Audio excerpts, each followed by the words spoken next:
As Washington struggled with his army's possible revolt in Newburgh, New York, an ocean away in Paris, France, American diplomats led by Benjamin Franklin and John Adams struggled to formally end the long war. The two great patriot leaders continued to maintain a mutual dislike of each other. You may depend on this.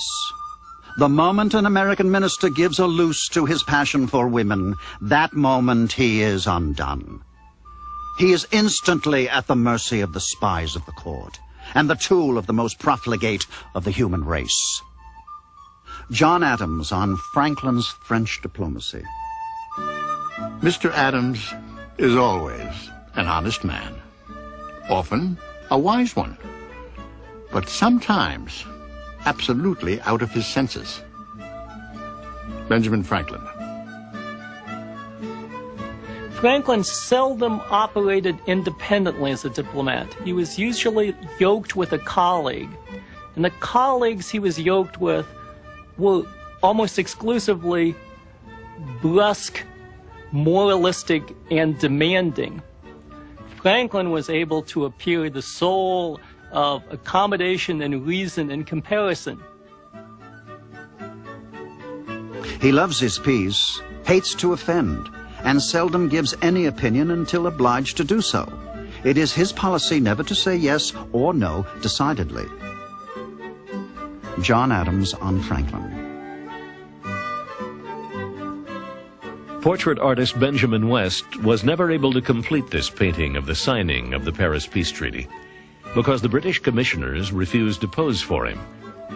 The agreement Franklin and his colleagues reached with Britain at the end of November 1782 had to wait nearly a year to become a formal peace.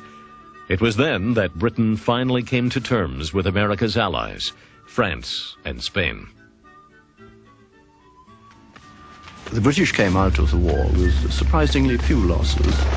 The great loss, of course, was the American colonies themselves.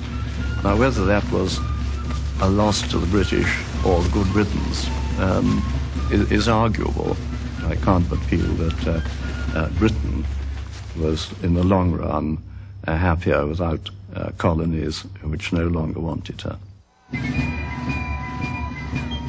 In fact, soon after the war ended, the United States once more became a part of the British trade empire. So Britain enjoyed the fruits of America without having to administer colonies there. In contrast, France came out of the war bearing a huge war debt.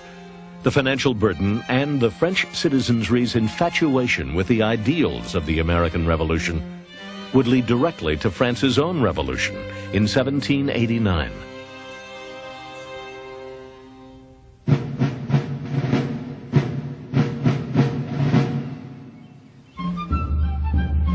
In front of the Temple in New Windsor, the Continental Army heard the news that the fighting with Great Britain had come to an end.